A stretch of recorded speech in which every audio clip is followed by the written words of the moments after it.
Hello, Phil here from Wings of Pegasus and welcome to another analysis video. If you do enjoy this video, please give it a thumbs up and subscribe. So on the agenda tonight we have the Reverend Horton Heat, and this is going to be coming from 2014 and it's going to be his performance of The Devil's Chasing Me. So let's get Jim up on screen and see how he gets on.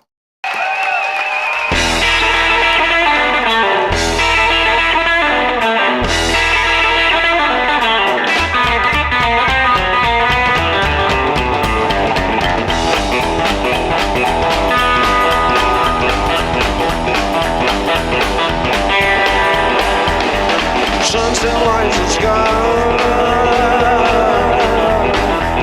There's shadow over me. Black clouds in the east, and there's twisted underneath. Long black limousine. There's demon at the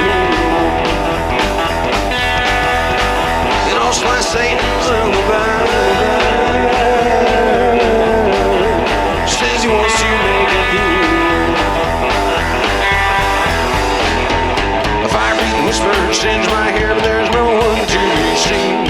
Coming up my rear-view mirrors, old sly Satan's limousine. You sold your soul to the devil, he gave you everything you've seen. When the devil comes collecting, you're gonna be paid for eternity.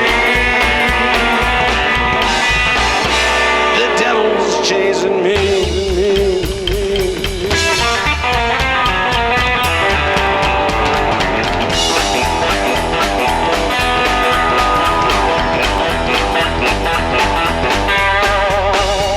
Devil, roll your window down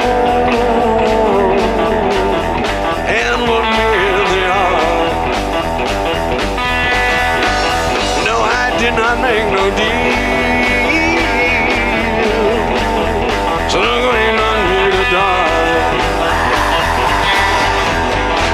He's got a red and black tuxedo. He's got a hellhound down on his head. I'm just going to jump in here because the first thing I want to mention is the fact that this is a three-piece setup. The feature of Jim's playing, the way that he's got those constant down-ups going on with that right hand with the plectrum, but also catching those open strings. So what you'll find is that the main riff of the song continues with that open string ringing in the background if he's actually hit that. So it really does fill out the sound, and that obviously is going to help fill out the sound in the three-piece anyway. And if your guitar's the only one in the band, of course, it's going to be the focus. So you've got to make sure that everything is played absolutely correctly. Obviously, then throwing vocals into the mix is going to make it even more difficult. But the way that Jim's playing here, we've got quite a clean tone here. There's nowhere to hide. He's not putting loads of effect on that guitar sound. With the rockabilly style of playing, there's nowhere to breathe in the bars. And I'm talking about musically here, not bars where you drink.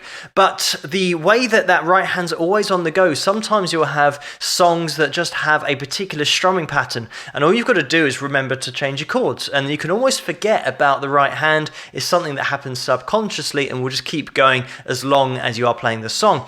Whereas here there are technical elements that absolutely have to be employed in order to get this rockabilly sound, because it's constant picking between that low E string and the A string as well, hopping up and down, hitting those open strings as well. So there is so much going on here with that right hand, and he's doing that all underneath the vocals that he's getting down as well. Let's get into a little bit more. Fire be the demon driver who's allowed to say He's got a black gold key and heavily the teeth and allowed to say on his scene. She's got pointed red boots with diamond studs and a smile at you to see. The devil's chasing me.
I'm just going to jump in here because we have to go over that solo that we went into, and it was great to bring that dynamics down into that classic, almost jazz solo. Actually, it was pretty much jazz in terms of when you're relating it to the rest of the track and that rockabilly sound. So we get a really clean, concise sound. Of course, Jim's playing's got to be concise in itself in order to hear everything really cleanly.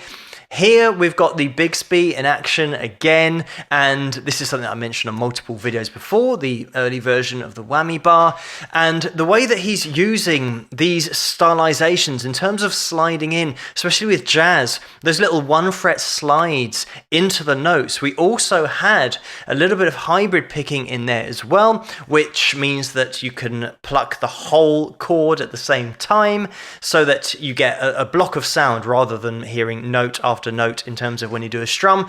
So that hybrid means that now you can hit 2 strings at the same time, and there's multiple uses that you can start to incorporate into your own lead playing by maybe picking the B string with the G string at the same time, or even with the D and the A with the B and the G. So you can come up with some really cool variations on that theme using that hybrid picking. Another technique we saw there briefly was that sweep picking, which tends to come into jazz quite a lot, either starting the solo that way or putting it into sections of your solos, where basically you're raking across 2 or 3 strings at once, getting that arpeggio of the chord, the notes of the chord that you're playing, and it's a really cool way to start off a lead line. It's a really great intro to your first note, and sometimes you can apply a palm mute to that as well. Jim's one of these guys that's just been around music all the time. In the mid-80s, he was actually doing the sound at a couple of venues or a couple of warehouses during the day, but then at night they became music venues,